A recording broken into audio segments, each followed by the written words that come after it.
Hello and welcome back. Tradie Business School, the podcast where we have real conversations and have some great fun conversations around, I've said that twice, great fun conversations, real conversations. We share tips, we share tricks on how you can run your trades or general contracting business more easily, enjoyably, and profitably. We're going to have a chat today about 5 tips to a website that converts.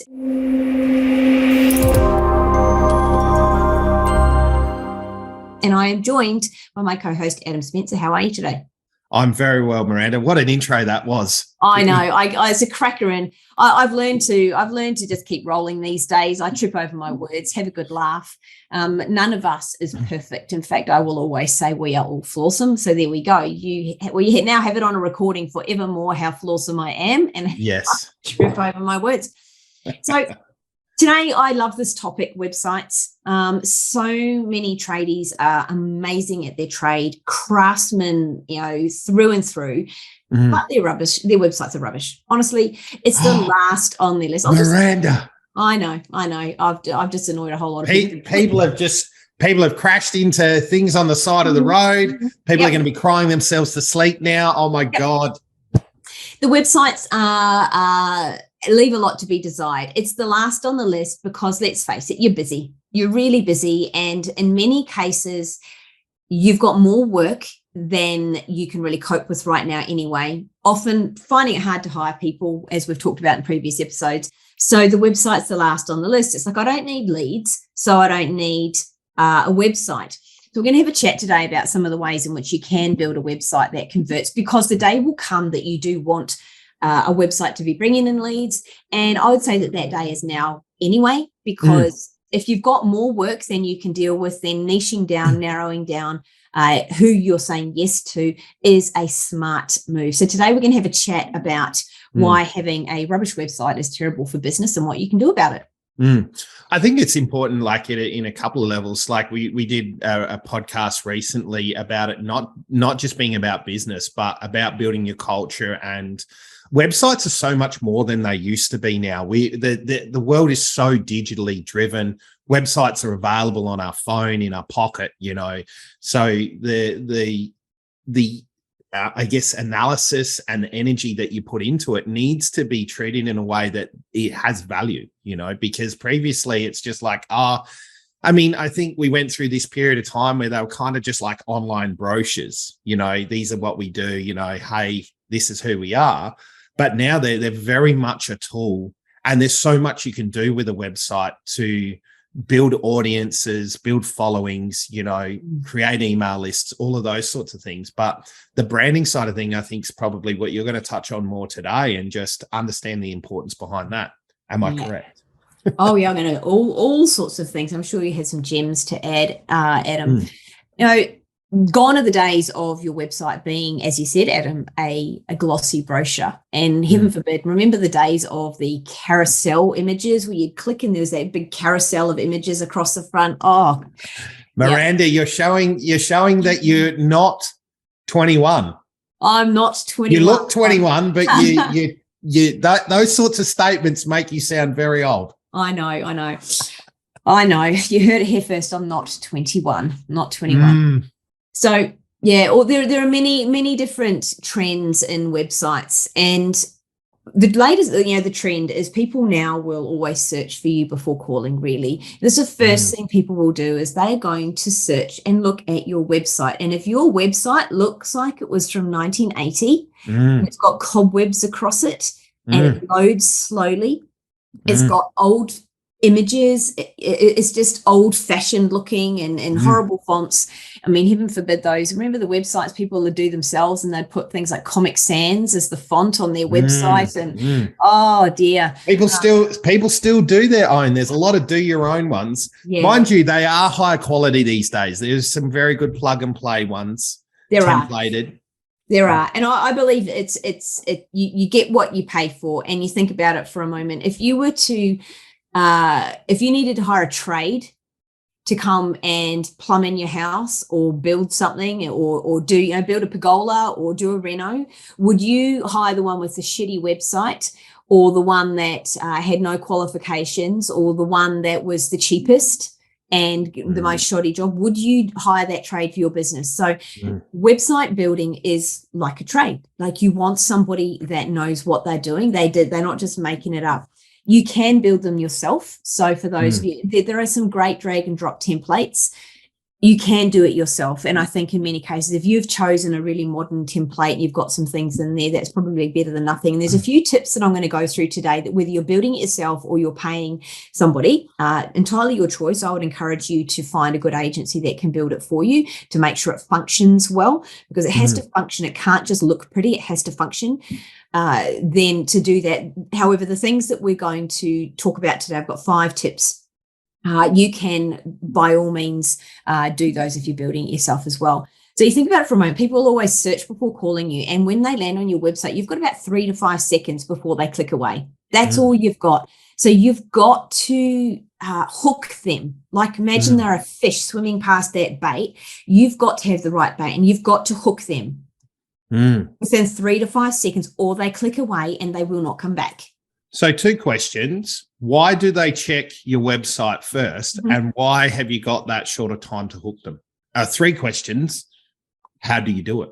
How do you hook them? Yeah, I have to remember the 3 questions now. So the first question was, what was the first question? The first question is, why do they check your online presence first? I don't exactly know. Now, I'll stick with me here. So, really, Miranda, stick with me. It's the digital age. Yeah. It is the digital era where everything is online. So they want to validate and see that you have some authority, that you know what you're doing, that you are an existing business. It is in a way to see whether or not you are credible, whether you know what you're doing. And so it's your image. Right? It's your image. Same, it is that. And so they will go. And so it is same as if you were to walk past in the old days of bricks and mortar stores. Remember bricks and mortar stores? And people would walk past. If it's got some derelict, dusty, old, really out of date display with those old 1960s mannequins in the window, dust, the old sign, the front door. You've just ruined my whole marketing strategy, Miranda. I know. If your business looks like that, do you go in, or do you go to the shop down the road that looks like it's actually paid some love, care, and attention to their shop front? Do you even step through the door? I think a really good example of that right now is something I see all the time is service stations, petrol stations. Yeah, like the amount of times I'll drive past a derelict service station to go into like a really well lit, really bright, nice. Because it's about the experience. So many people want a good experience, Well, the petrol's better, isn't it? What was that? Sorry? Isn't the petrol better? It's cleaner in the tanks when the petrol's nicer. When this, yeah. And those derelict servos, they water their fuel down with ethanol. Yeah, you can already begin to hear some of these crazy. We're joking about it. However, play this out for a moment. In that we're kind of joking about, well, the petrol in the ground must be worse because above ground, what the amenities, what the surface and face of the service station looks like, right? Yeah. And so to go to let's translate that into your trades business. If your website looks derelict, does that mean that you are worse or any less of a tradesman? You might be bloody good at what you do. Yeah. But if your website is derelict, what assumption do you think they're making? So do you want to leave that to chance where you've really got to convince them that, hey, I've been around for 30 years and I know my stuff better than some of these newbies, these new youths out there on the circuit. You don't want to leave it to chance. So this is something that is worth listening to. You don't want people to be making those assumptions. So it matters. It matters. Yeah. Well, I think it's like food, right? You consume food first with your eyes. And then like if you get a plate of food come out and it looks terrible, then the amount of times you put it in, you'll take a fork or a spoon and you'll taste it and you'll be like, oh, okay, it tastes all right. Thank Christ for that, because it looked disgusting, but the thing is, people are online looking and they're going, the amount of times I've judged a place to eat based on its social media, you know, I think it's the same for service-based businesses as well. Like you know, the amount of times you look and you're like, oh, I can't come at going to them. I can't even call them, you know, because they look dreadful. Yeah. And people are judgy, right? Oh, they are, absolutely. And that leads to, I think, the second question you asked me, Adam, which was, why do you need to hook them? So you've got 3 to 5 seconds. This is the human being, the attention span. It is like, excuse me, when you're reading a newspaper, the headline's got to hook you within a few seconds, or you scroll past it. We are effectively marketing to zombies these days. And we are goldfish. And you've got to hook them very, very quickly. It is very, very important. And there's been studies of this. Yeah, I worked for years as in copy, and I worked for some big web developers that did big. I did website building for Macquarie University in Sydney and some of these big ones. We're talking 30,000 pages of content. Wow. And sorting information and things like that. And it's the design of websites is very, very important. You might have heard the term user experience. Like if you ever hear the word user, they're talking about the person that's clicking around on the website. Or UX, user experience. Yep. And there's huge research into this. So I'm not going to go into the research. Just believe me, you've got 3 to 5 seconds, and let's just go on, right? Just believe her because she tells you to. Okay. Yeah, that's it. Exactly. So let's jump into the 5 tips, Adam. Let's do it. Because I'm sure we can unpack either of these. Now, the first one is the most important, and this happens before you do your website. So the first one is to know your ideal client. This is where marketing strategy comes into play. Just think about it. Let's use the shop front analogy again. If you've got anything in your shop front, and you might be shopping for a particular, I don't know, let's just say you're selling the highest quality, high vis and workwear for tradies, right? That's your shop front. And that's who your ideal client is. And then you go on and put on a range of women's wear, and you put some kids toys, and there's a little bit of in the corner there might be a bit of a high or a work boot or something like that. You're not speaking to your ideal client. Your ideal client is the tradie wanting some good quality workwear and high vis, maybe even Australian made. But if you've got all the other stuff in the window in the shop front, do you think they're going to enter? So you must treat your website like that. So know your ideal client and sit down, and you might have heard it called your avatar, or in some areas it's called a persona. User personas is another fancy way. But ultimately, it's you jumping into, yes, the demographics, but that's a very small part. Very small part of the demographics. It's you jumping into the psychology of who your client is. Yes, what age are they? What do they want? But you want to tap into what their wants and aspirations are, what their fears and frustrations are, what keeps them up at night.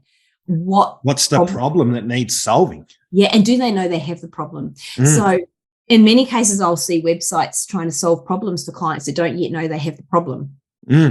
Right? So you've got to think, do they know, or do they even know that what you're offering is the solution? They may know that they have the problem, but they don't know what the solution is. So if you just market a solution to them, they're not looking because they don't know. You have to know where they sit and what problem they're wanting to solve, how aware they are of the problem. Yeah, right? That's right.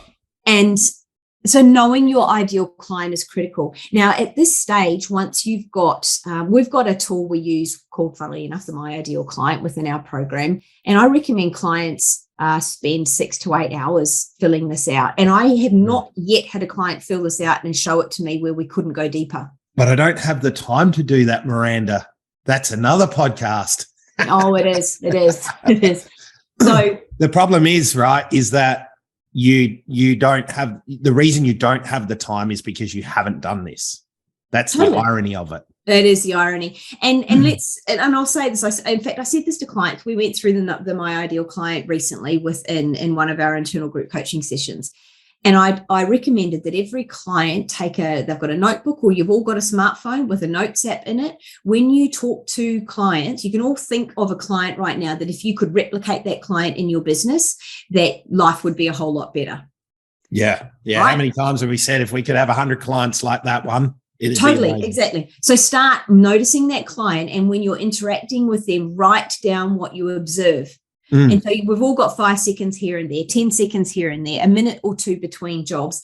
Just jot down, what did they say to you in exactly their language? What do you notice about them? What fears or problems did they speak to? What language did they use? Start observing them. And you can do this in many, many micro moments throughout the next weeks and build up a profile of your ideal client. And this is pivotal, because whether you choose to build your website yourself or you choose to outsource it, you use this document. Yeah, there's nothing better than knowing your client better than they know themselves, right? Yes, absolutely. Exactly.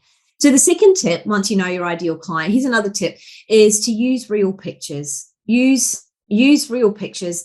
Gone are the days of the stock photo. And you can get some really good quality stock photos. Occasionally, I will say probably you could maybe get away with 10 to 20% of stock photos here and there, depending on what you're doing.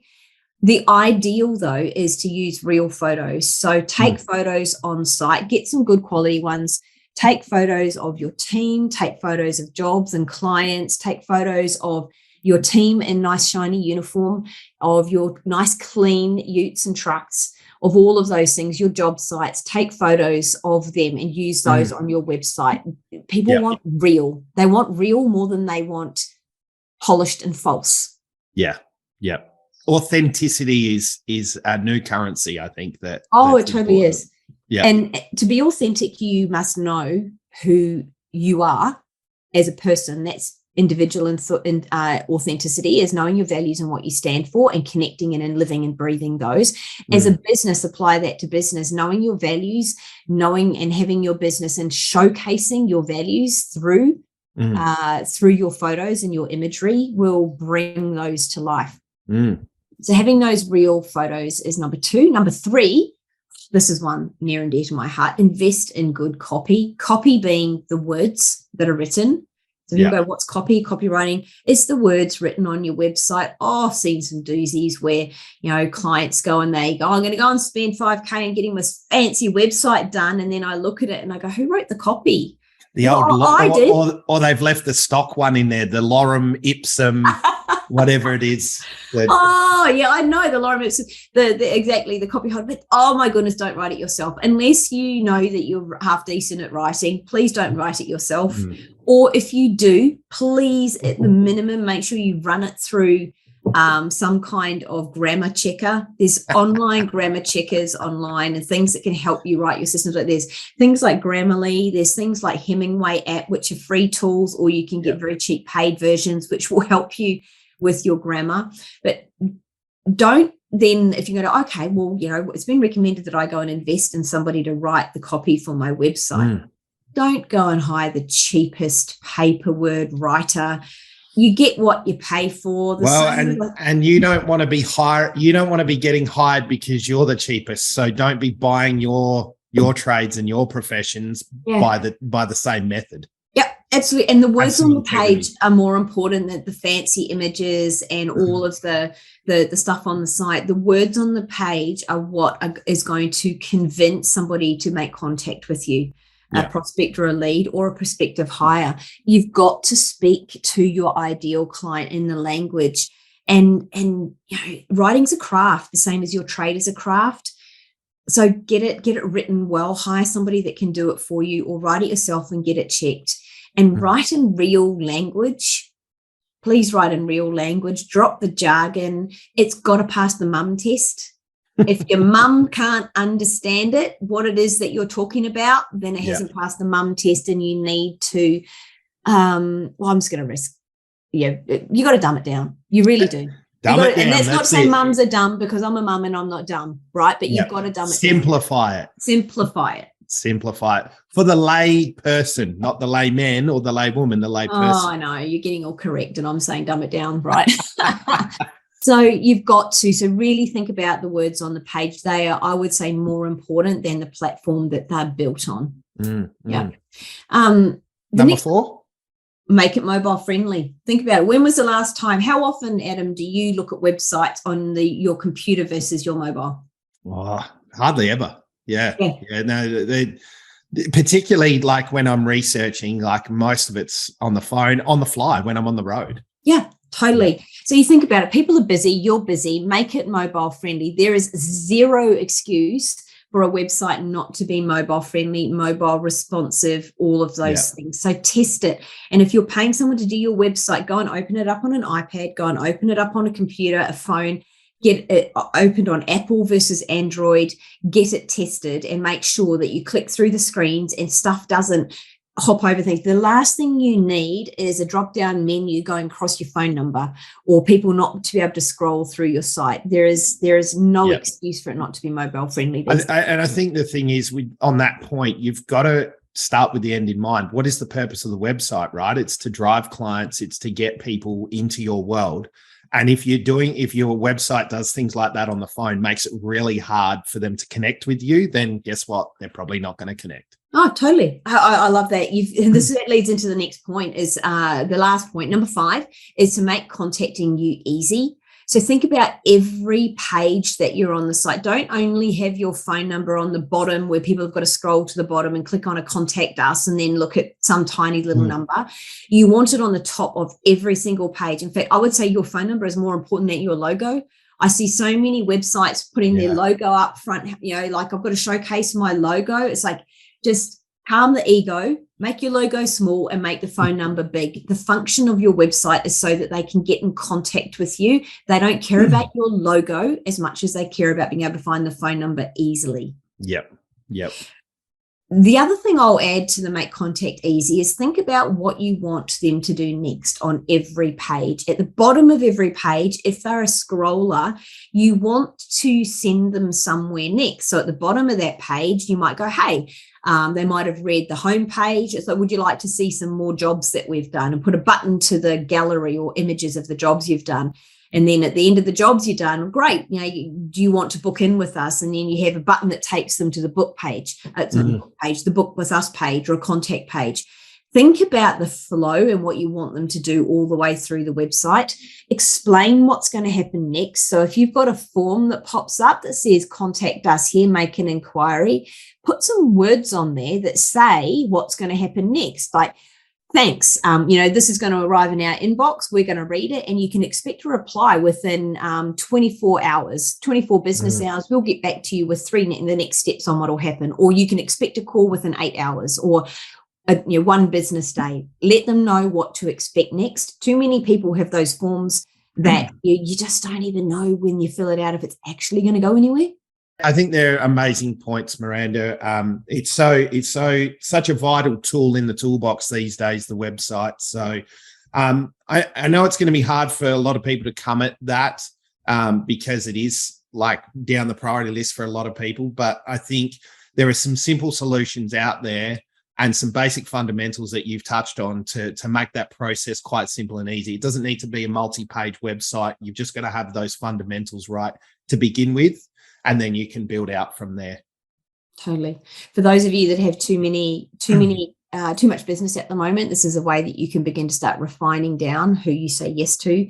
For those of you that have hiring issues, this is a way that you can attract and position yourself as well, because prospective hires will look at your website as well. So for those of you that are saying, well, I've got too much business and my website's the last on my list, I think now's the time to change the game on that one and start doing that. So that's it. That's the 5 tips on how to build a website that converts. Amazing. And we'll leave it for now. Thank you so much for joining. I will add at the end, if for those of you that are listening and haven't joined our free Facebook group, Tradies and General Contractors Global, please jump on over there. We do free trainings, and there's some free tools and things in there, and you get to connect with a community of other trades and ask questions as well. So jump on over there on Facebook. And other than that, thanks for listening. Amazing. All right. Bye for now.